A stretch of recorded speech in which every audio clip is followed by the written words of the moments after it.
It's a Farm Friday. Let's talk San Francisco Giants.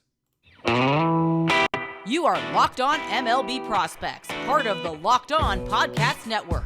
Your team every day.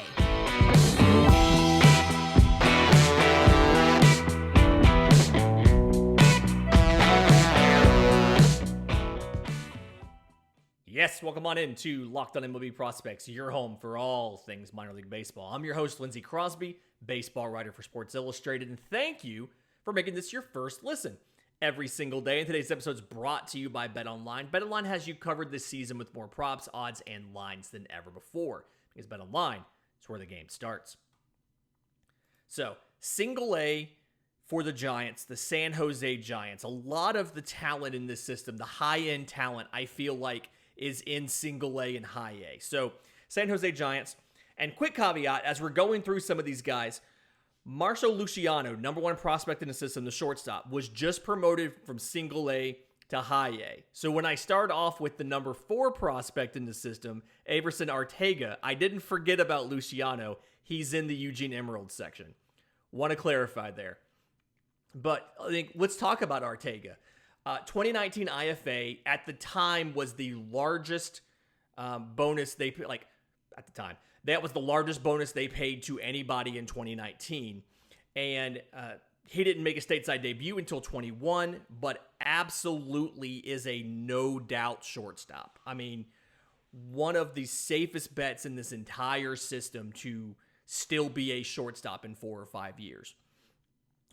Everything about his defense, his hands, his reactions, his range, his arm strength, the internal clock, all of that is there. So defensively, zero questions. No concerns at all. He's got the work ethic. If something goes wrong, he's going to fix it. Offensively, so he's got good bat speed. He's got good contact ability. Swings and misses a bit too much. He had a 30% strikeout rate in 2021. It's just something where he needs to cut down on some of the swing and miss. A lot of it comes off of breaking balls. He doesn't quite pick them up in time. And then there's not a ton of power in the profile. So 264, 337, 424, 10 home runs and just under 370 at-bats. So not a ton of power in the profile. Average exit velo last year was around 84. Average exit velo this year is around 86, 87. So slowly creeping up, but not quite where it needs to be. So power is not going to be a huge part of his game. He'll be one of those classic shortstops, those old school shortstops. It's a defensive first guy, but should be able to hit enough to contribute, in the 8 hole, the 9 hole, has decent speed, things like that. So absolutely can contribute. And like I said, no doubt shortstop. I don't see him coming off a shortstop. He's too good at it. Another guy in this system, really interesting. Right-hand pitcher Will Bednar is here in San Jose. Brother David is reliever with the Pirates. He was the star of the College World Series last year for Mississippi State. Got picked up in the first round and got a $3.6 million bonus. It was wild. Did not pitch after the postseason last year because that stretches into June. Or didn't do much. I think he played like 2 or 3 games. So this year, low A, 12 games, 4.19 ERA over 43 innings, 51 strikeouts, 22 walks. And this is something where fastball slider guy. Slider's the primary weapon. It's a good slider. The fastball sits low 90s, which, when you're looking at a lefty, you're like, okay, 93, 94, that's fine. When you're looking at a righty, the question is, where's the rest of the velo on that? 6'2", 229, feels like he's pretty maxed out as far as physical ability. So he's touched 97 in college postseason and things like that, but typically sits low 90s. But the main weapon, again, is the slider. Fantastic horizontal drop on it. That is how he gets swings and misses. He's got a changeup that when he throws it well, it's an above average pitch. He just has to work on it. Didn't use it a lot in college. So part of the reason you're seeing all the walks from what I've been reading is he is working on the changeup more this year to give him that third pitch. But you're looking at a mid-rotation guy if the changeup works out. He's got pretty decent control of the fastball slider combo, and so I could see him being a number 3, number 4. Guy in this system that has kind of had I'm gonna call it a breakout this year, is Grant McCray. So 2019 draftee out of high school, obviously lost his entire 2020 season. 2021 split between rookie ball and low A. So low A, 250, 299, 400. 2 home runs in 24 games. Well, 2022, feeling a lot more comfortable. 288, 376, 507 is the slash line. Brings up the slugging by over 100 points. 15 home runs in 87 games. And you're looking at 41 extra base hits, stole 29 bags in 37 chances. So much better showing. And the thing here is double plus speed. Blazing fast. So putting a bat on the ball means you're going to be able to get, you're going to be able to stretch singles into doubles, stretch doubles into triples, things like that. In batting practice, things like that, he's got plus raw power. I think it's going to get to average as far as in-game power, and part of that's still the swing and miss. He struck out 126 times in 87 at-bats. 87 games. 87 at-bats would be amazing if he did that. 87 games, 126 strikeouts, and that's at age 21 in low A. So feels like it's a little bit older for the level, but something where if he can work on breaking balls, if he can work on being on time on breaking balls and not necessarily behind the 8 ball on those, I think he can, the rest of his tools can play where he can come out and he can be a center fielder or a right fielder for you. You like the lefty bat. You like the power that he's shown. He just has to hit more. And the ability of him specifically to hit breaking balls is going to make or break how far he goes, whether he makes it as a big leaguer and how high his profile is as a big leaguer. But one of the big guys that's kind of exploded on the scene this year, I mean, whenever you raise your OPS by 180-something points, we definitely take notice. Hi-A, the Eugene Emeralds. Shortstop Marsha Luciano is here, number 1 prospect in this system. This was something where that was the first season, 2018. They had those international signing penalties for 16 and 17. He was part of that first class.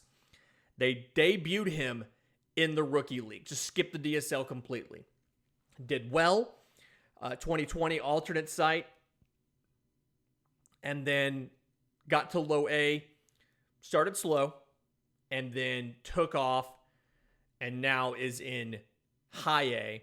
288, 360, 507 is the stat line from when he was in low A. He got promoted like literally Wednesday. He just got promoted. And again, he's a little bit of a slow starter at a new level. It takes him a little bit to get comfortable, but raw power, double plus raw power. So he's a shortstop that can just crush balls. He can hit them out foul pole to foul pole, but he has some work to do if you want all of this to actually show up in game. So he can pick up a breaking ball, but he'll chase him way too often. There's a little bit of extra stuff in his swing, probably needs to quiet that down a bit, extra moving parts. And so far, a lot of the success he's had has been despite some of these things. But once he needs to get him ironed out in high A so that when he gets to Double-A, he's not just relying on that hand speed to catch up to a fastball. Average exit velo is in the low 90s. Max exit velo is like 116. So has the power. Defensively, not sure if he's going to stick it short or not. He has the arm strength to play third or second. Speed's not amazing. And he sometimes doesn't always have upper and lower body synced up when he's trying to make a move to first. So, he's athletic. He's got athletic ability. It's just trying to get all of that to kind of come together. He may end up having to move to third base. And part of this is, you have to understand, part of this is he lost 2020. He lost a whole season when I believe he was age 18. Yeah, he lost his age 18 year of baseball development. He played rookie ball at age 17, and then he went to low A and then high A at age 19. So something where he just needs some time. If he does have to move off of short, because of the speed, he's probably going to end up being at third. Again, has the arm strength, has the power. It all makes sense.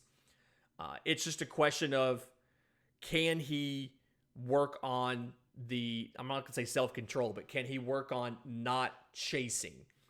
Again, has the power, has all of the traits to be an all-star.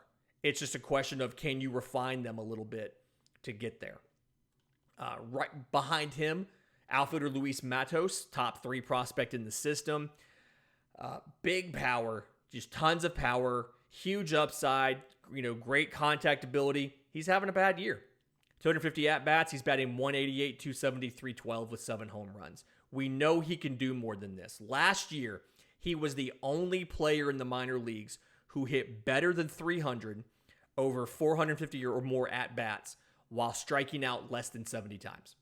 So he had a good, we know he's better than this.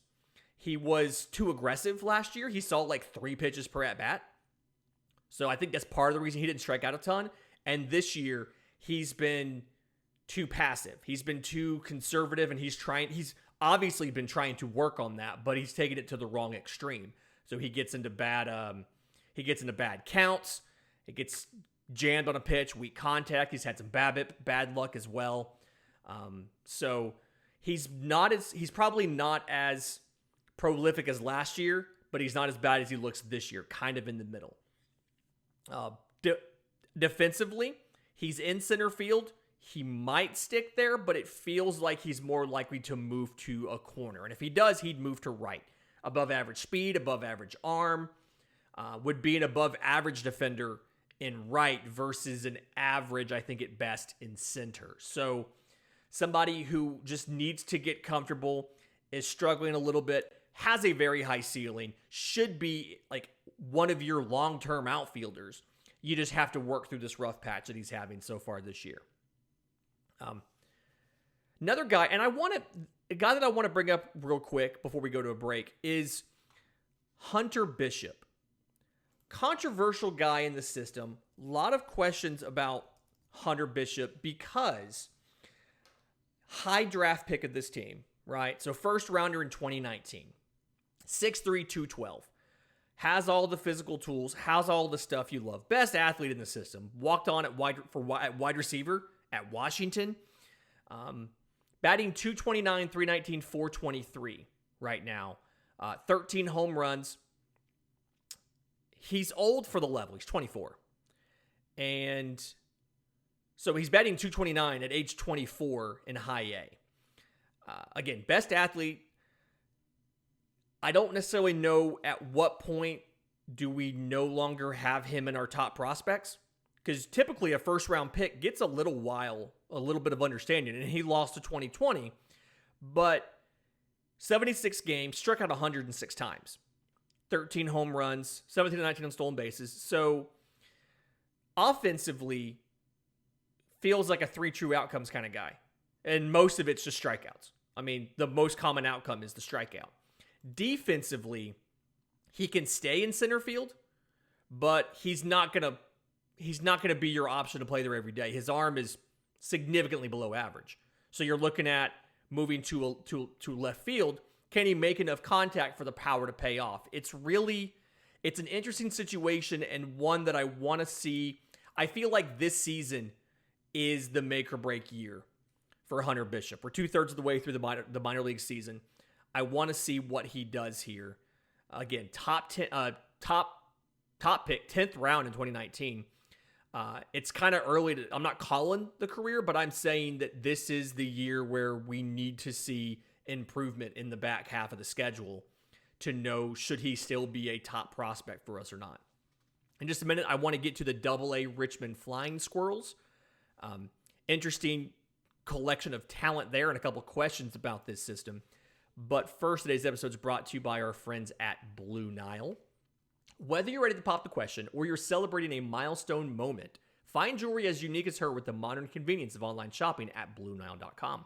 If you want to create the engagement ring of her dreams, Blue Nile has simple online tools that let you choose the diamond shape, size, and clarity, as well as the setting style. And then Blue Nile's bench jewelers will handcraft her perfect engagement ring. Each engagement ring is one of a kind.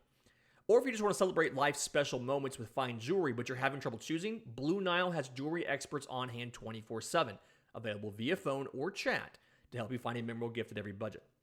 So make your moment sparkle with jewelry from BlueNile.com. Going on right now is the Blue Nile Anniversary Sale. Save up to 40% on classic fine jewelry pieces and 25% on engagement ring settings. Plus, every order is insured, ships free, and arrives in discreet packaging that will not give away what's inside. So shop stress-free and find your forever piece. Go to BlueNile.com today.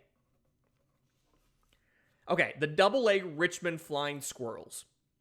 Couple things about this. One, the name is the Richmond Flying Squirrels. Very entertaining. Two, it is the only affiliate that is not on the West Coast. It is in Richmond, Virginia. So this is, 1,500 miles away, 2,000 miles away? I mean, if you're sending the guy up to Double-A, you're buying him a plane ticket. It's wild. But a couple top guys here. Really interesting guy that I want to talk about for a second. Lefty Kyle Harrison. So third round in 2020 out of UCLA. And a guy that fell because he was committed to UCLA. They spent $2.5 million to buy him out of it. But in terms of just stuff, absolute best prospect in the system. 6'2", 200, so he's got a little size to him. And 10 games this year, 2.79 ERA, over 48 and a third innings, 74 strikeouts to 26 walks, has only allowed 5 home runs all year over 10 starts. The stuff is fantastic. Four-seam fastball, sits 94, hits 98 for a lefty. That's really good. Good horizontal break, good approach angle where it comes in. He gets a ton of swings and misses with that. Also has a slider, breaks across 2 planes. It kind of looks a bit like a power slider. 40% plus swing and miss rate on this. Changeup, good 10-mile-an-hour difference. Doesn't have a ton of movement all the time, kind of inconsistent. But when it does, it has a good, some good fading life to it. The issue that he has is his delivery. So he kind of has a crossbody finish, and it's kind of whippy. Kind of a whippy action to it. So a little bit of violence in there you don't necessarily love, but he doesn't repeat super well. So just something to keep an eye on going forward is you can see the command and control issues that you have when you go crossbody and you kind of have that whip movement because there's such a variable of what the arm is doing. He gets good deception out of it. He gets good velo out of it.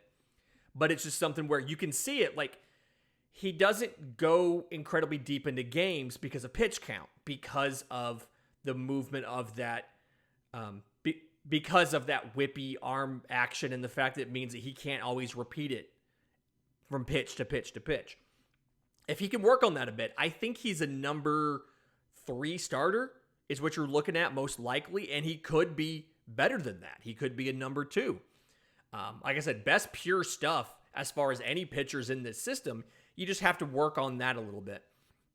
And then, interesting guy here that I've just been watching a bit of is outfielder Tristan Peters. So 2021 7th round pick. And a guy that really good contact ability, but I think he's limited to left field because he's got a below average arm and plus speed. So I like the gap power. I like him being able to put a ball in the gap and take extra bases and things like that. The issue you have is so often that corner outfielder profile is a power bat, is a home run guy. And so he'd be like Nate Lowe, the first baseman for the Rangers, who's not a huge power guy at first base. Like, he's a little bit, the traits are good. You can play with it, but you'd rather see more power out of that profile. So just something to kind of be mindful of there and kind of watch. I think he's a good player. I really like it. They got him in the Trevor Rosenthal deal. So he just came into the system. He's here in Double-A now. The Brewers had him at Hi-A, 306, 386, 485 in 90 games, 7 home runs, 13 and 19 stolen bases. So there's definitely talent. It's just he doesn't fit the normal profile. What do they do with him? Do they try to leave him in center?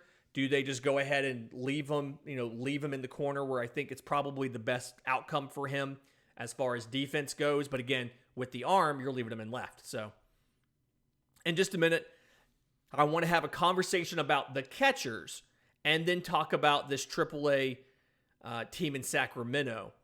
But first, today's episode is brought to you by our friends at BetOnline. BetOnline.net is the fastest and easiest way to check in on all of your betting needs. You can get your favorite sports and events at the #1 source for odds, lines, and games. They have reviews and news for every league: Major League Baseball, NFL, NBA, NHL, combat sports, golf, and even esports. BetOnline continues to be the top online resource for all your sports wagering information, live in-game betting, scores. They have you covered. I'll reach out to Jimmy to get Rookie of the Year odds so we can update you guys. Because of Julio Rodriguez's injury, they temporarily pulled the Rookie of the Year odds off the board. So we're waiting on that show until the odds go back up when we know a little more about J-Rod's injury. But in the meantime, you can head to BetOnline today or use your mobile device to learn more about the trends and action, because BetOnline is where the game starts. Okay, so before we move on to AAA, we need to have a conversation about the catchers. So, a couple of the catchers in the system. Adrian Sugasti is top 15. He's in low A. Ricardo Genoves, back at the top 30. He's in Double-A. I skipped Patrick Bailey. Patrick Bailey's in Hi-A, back half of the top 30. Ford Proctor's in AAA. Adrian Sugasti feels like he's the best catcher of this group, and he's the one who's lowest. He's in low A. But none of these guys feel like they are the catcher of the future. And you've seen the struggles at the big league level with Joey Bart. And so I think you can see the impact that had on the front office when you go into the draft. They had, every team essentially looks to come out with about 20 guys from the draft. They drafted 3 different catchers. Zach Morgan out of Fresno State in the 7th round. Thomas Gavello out of Pacific University in the 13th. And prep shortstop Nomar Diaz in the 14th. So the issue here isn't necessarily you need a catcher for the big league level. I mean, you do, obviously. But the issue here is when you have to use 3 of your 20 draft picks on catchers, that limits the acquisition for position players and then especially for pitchers. And you can kind of see that when you look over the rest of the stuff that they did. So you need a catcher to step up and establish themselves as the next catcher of the future for the Giants so that you can properly do your succession planning and figure out what to do. I'm not sure what's going to happen with Joey Bart. I feel like Joey Bart at this point may be relegated to a timeshare situation going forward at the big league level. But you need to know, do you have another catcher when you're making your plans? Because what you don't want to happen is you don't want to not invest money on a free agent when you need to, or invest money on a free agent when you didn't need to because of the catching situation on the farm. So many teams now have a catcher in their top 10 because they've identified the guy. And this system does not yet have the guy. And I think you need to find the guy. The AAA Sacramento River Cats. Sacramento, California. Local, as local as you can get for California. It's a giant state. But a couple interesting guys here. Heliot Ramos. 2017 first rounder out of high school, actually out of Puerto Rico. He's not hit that great in AAA over the last 2 years. He's been up and down. He's been called up. He's been sent back down. He's used a couple options.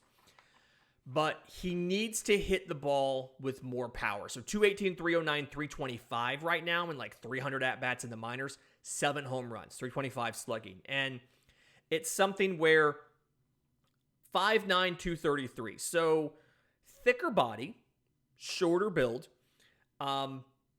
You can buy the idea of him playing in center. He's surprisingly quick for the size. He's athletic. As he gets older, you worry about him losing the ability to stay in center. If he has to move to a corner, you feel like the stuff is there. He's got the raw power. He's got the arm to play in left or in right.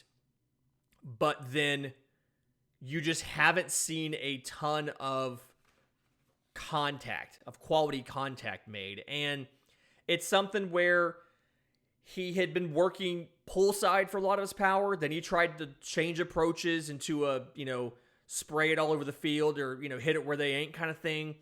And he's kind of in the middle between these. And he just we're not getting to the end, but we're getting to that point. I mean, he turns 23 in September.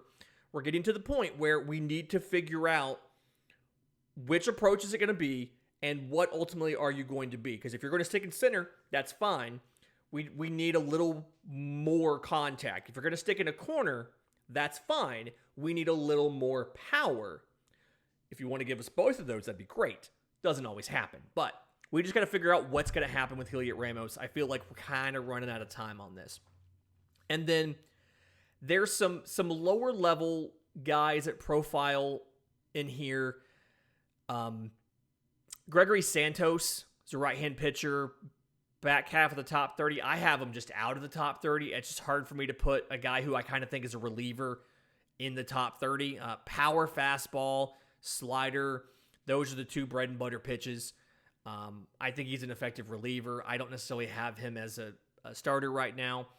Shawn Hageli, 2018 second rounder, went all the way up to Double-A in 2019. Obviously, lost 2020. Wasn't at the alternate site. Wasn't in Instructs in 2020 as well. So 2021 took a little step back and has pitched, I think, in 3 games at the big league level this year. He got called up after doing okay, but his numbers aren't as good as they were before he lost a year. So, 2019, he was looking at a 2.78 ERA over 14 starts in Hi-A. 2021, 3.15 ERA over 14 starts in Double-A. But last year in AAA, 10 starts, 5.74. This year, 16 starts in AAA, 5.22. And so he's appeared in 3 games at the big league level. They've all been in relief. I want him to work out. He's 6'11". It's amazing. He would be one of the tallest pitchers of all time. And what I like about him is very much extremely ground ball oriented. So throws a 4-seam and a 2-seam. 4-seam has good horizontal breaking action to it, but he throws a 2-seam more. It's fine. Averages 93, 94 or so. Has a slider. It's like a sweepier slider. It's like a Yankee style slider. Sits mid to upper 80s. Plays really well off of the sinker. He induces a ton of ground balls. Like 2/3 of the time he gets ground balls. Changeup is clearly like the third pitch. For being a super tall guy, for being 6'11", like he's really good at body control and understanding what where everything's going. He just he lives and dies by how effective the sinker is. And it feels like at times the sinker hasn't been as crisp. I want him to work out because he's 6'11". I love those incredibly, those people that clearly do not look like any of us. Like, you are a different species from us. It's like when you watch the Olympics and you see all of the different athletes that are so specialized for their sport. Like, we are so different from this guy. It's fun to watch him because he's 6'11", 230. But really interesting. And then just real quick, of the draftees, I've got 3 of these guys near the top 30. So right-hand pitcher William Kempner, I have him just outside the top 30. Left-hand pitcher Reggie Crawford, I've got him right around 20 or so. And right-hand pitcher Carson Wisenhunt, I have him inside the top 10. I'd probably put him at number 7 or number 8. What a week. Wild week with the trade deadline. If you have questions for the show, remember, I'm on Twitter at Crosby Baseball. The show's on Twitter at Locked On Farm, or you can email us, lockedonmlbprospects@gmail.com. We do that mailbag on Monday. So if you have questions, please send those in. Until then, this has been Locked On MLB Prospects.